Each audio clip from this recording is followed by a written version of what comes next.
So here's the deal. I went to go and see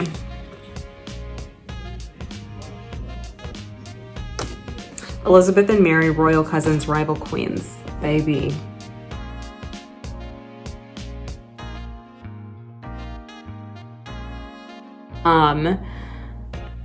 Incredible. Some really amazing, just like historical artifacts, and like not even just that, but like they even had like a virtual like 1 minute long overview of what Edinburgh looked like at the time. If you've been to Edinburgh, then you know it's kind of interesting to see what it looked like, you know, in the 1500s, the late 1500s.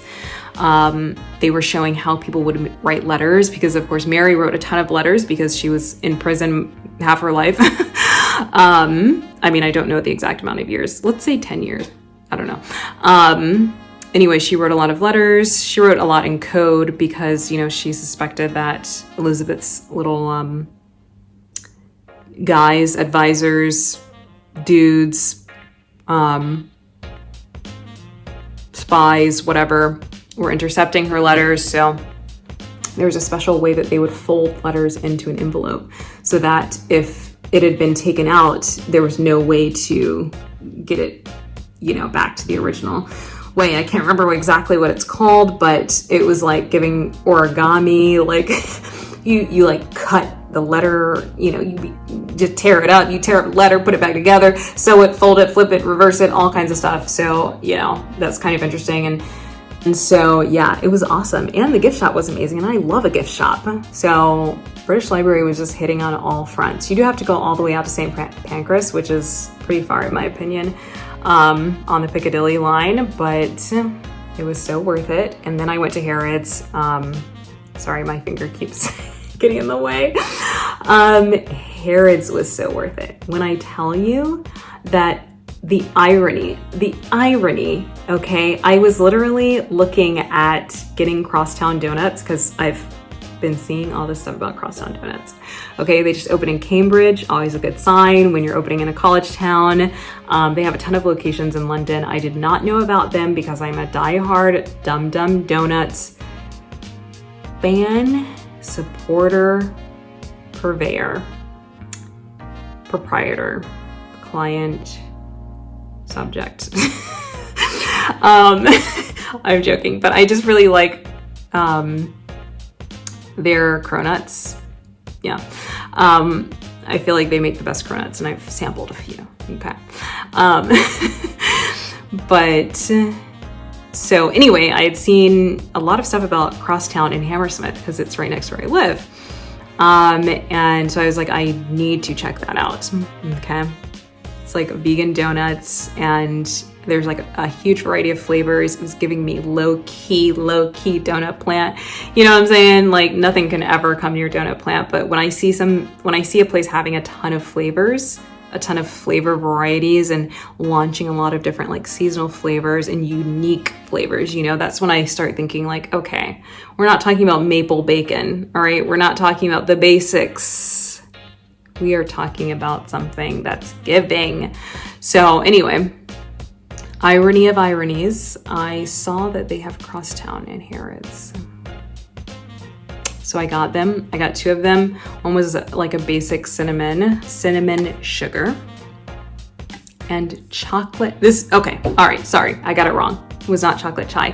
Baby, it was chocolate truffle. That's why it was so freaking good. Chocolate truffle and Sri Lankan cinnamon sugar. When I tell you that these two things tasted like heavenliness, okay?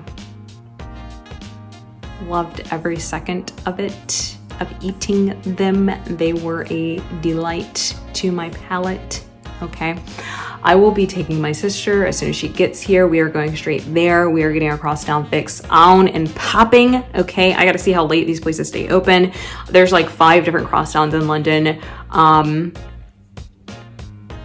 We got to source which one is nearby to where we're staying. Like, we got to get to the bottom of this. The donut crackheads that we are, we must have these donuts, and we will have them. Okay, now that I've tasted them, I'm like, thank goodness I went to Harrods.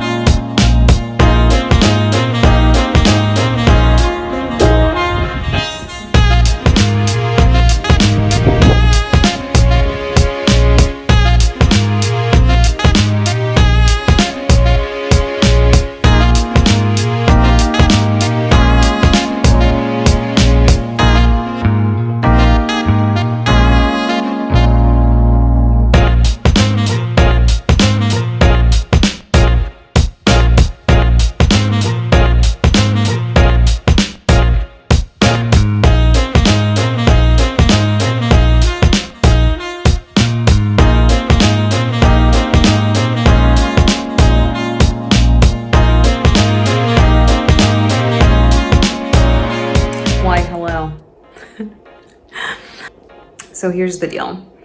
Today, we had a day, all right? By that I mean, I failed to wake up at my alarm when my alarm rang. Oh, hey, there's my new Nespresso next to my millions of water bottles. I had to buy an espresso machine because the coffee, the ground coffee, like the Nescafe and stuff. Oh, what is that? Okay. Text messages. That stuff, they play too much, way too much. I don't want to get my feelings played with ever again like that. They got me out here buying that stuff. I had to go back to my trusty, my tried and true Nespresso, okay? That was my Italian. Anyway, so today was a day of days. My arm's tired already. So I was supposed to wake up early, get stuff done, etc. I didn't. But I did end up waking up late. And by that, I mean at 11 something. And you know, it felt amazing. What can I say? There's nothing better than sleeping till 11. I just want to put that out there, especially if you were up until 3, which I was. So yeah, I woke up at 11 something, and then I realized I need to leave the house at like 12 in order to make it to the London Eye, my London Eye reservation, which I'd already changed the booking, I think 4 times. I think you can only change the booking 4 times without having to cancel it and pay again. So I literally purchased a booking time for the London Eye, and I changed it so many times that I was logged out of the London Eye ticket website, and they were like, no, heifer, you got to buy another ticket, okay? Like, I mean, really, get your life together. Like, what day are you coming? Like, when are you coming? Like, you can't figure that out? And I was like, nah, I can't, okay? Had a lot of work this week, all right? Some of us are busy. We got to get these coins because these coins ain't got us, okay? Anyway, so I was like, you know what? I just got to go. I just got to make it. Probably not going to make it, but I got to give it a try. Anyway, so I hit the streets. One thing I want to say, pre-Omarion variant, like nobody was wearing, not nobody, but let's say 65% of the people on the tube in London wore masks. Post-Omarion variant, about 89% in masks. So that was nice to see. I was like, okay, we love it. Feeling a little bit safer, feeling like our airwaves are a little bit more protected on this tube. Anyway, so I went out to Westminster. I was power walking like my life depended on it. I was like, I have to make this reservation. You don't understand. I was already going to be late. You know when you're going to be late because you just type in. It's like, how long does it take me to get from here to Westminster? I mean, the internet doesn't lie on them. There's no fake news on them. I looked at it.